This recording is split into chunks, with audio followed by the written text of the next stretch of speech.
Organization. May we call you now here on the stage para po sa inyong formal na panunumpa sa katungkulan. Hindi na po kayo. But before that, I think they will also be presenting an award. Ayan, Mandaluyong City. Ito po ang mga katulong ng ating kapulisyahan sa pagpapanatili ng kapayapaan at kaayusan dito sa lungsod ng Mandaluyong. Pero bago sila malumpa sa harapan ng ating mayor, nasa pa yung kanilang plaque? Ayan. May we just call our Chief of Police, Boris Arisalian, COPN Sol Velasquez, and Captain Swing to join us here in front. Mga kaibigan, una mo sa lahat, ibigay muna natin itong plaque ito. Of course, this certificate of recognition is awarded to Police Superintendent Edson Velasquez for his invaluable support and assistance to the Mandaluyong Civilian Volunteers Organization in the dissemination of information and steadfast dedication as an agent of peace and order, as well as his remarkable performance as Chief of Police of the City of Mandaluyong. Palakpakan naman po natin si O.P. Edson Velasquez. At ito po ba Senior Inspector Augusto Swing? Senior Inspector Swing. Okay, so the text of the certificate is also like that, so we'll just give it to our Chief of Police. This is also an award for Senior Inspector Augusto M. Swing. Congratulations po. And before I call the Mayor, mga kaibigan, nandito po sa harapan, pakita lang po namin ang plaque ng pagkilala ng tinanggap na grupo ito, Mandaluyong City Civilian Volunteers Organization, for their invaluable support and assistance to the Mandaluyong City Police Station, Eastern Police District. This was awarded by Police Director Jerry Marias, Regional Director po ng National Police Commission. Okay, so congratulations po sa inyong grupo at narito na po para sa inyong formal na panunumpa sa katungkulan ang ating minamahal na Mayor, Mayor Ben Aramalas. Mayor, may we invite you?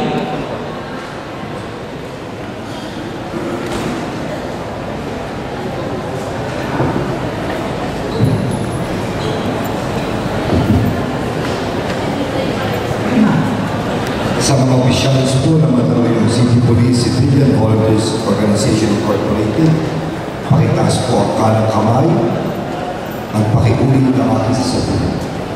Ako si na itinalaga bilang ng Mandaluyong City Police Civilian Volunteers Organization Incorporated ay taimtim na nanunumpa natutuparin ko ng buong husay at katapatan sa abot ng aking kakayahan ang mga tungkulin ng aking kasalukuyang katungkulan na aking itataguyod at ipagtatanggol ang saligang batas na tunay na mananalig at tatalima ako rito. Nasusundin ko ang mga batas, kautosang legal at mga dekretong pinairal ng mga sadyang tinakdang may kapangyarihan. At kung sa akong babalikatin ang pananagutan ito nang wala anumang kasubali o hangaring umiwas.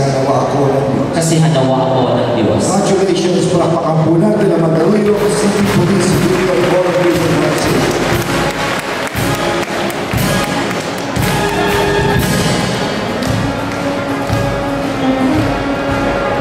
May we also invite our Honorable Vice Mayor Santa Maria, of course, for a souvenir shot together with our Mayor and our Chief of Police.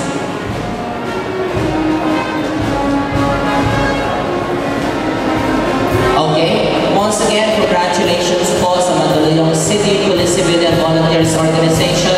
Continue your great job. You're doing a great deal of job para naman po sa ayusan at katahimikan ng mamamayan ng lungsod ng Mandaluyong. Thank you for making us live soundly and peacefully every night. Okay? So narito po sa inyong harapan ang Mandaluyong City Police Civilian Volunteers Organization. Palakpakan naman po natin silang lahat, mga kaibigan. Thank you very much.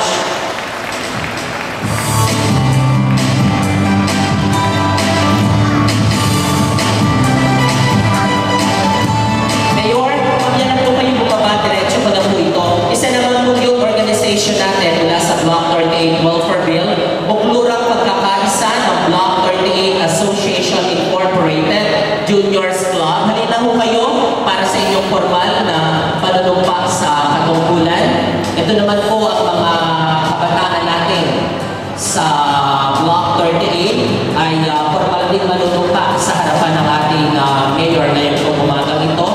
At ito ay sa panguna ng kanilang pangulo na walang iba kundi si August Ubeda. Ayan po. Okay, guys, mag-line lang kayo dito.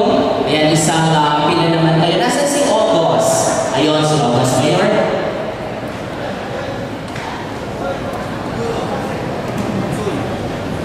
Buklurang pagkakaisa ng Block 38 Association Juniors Club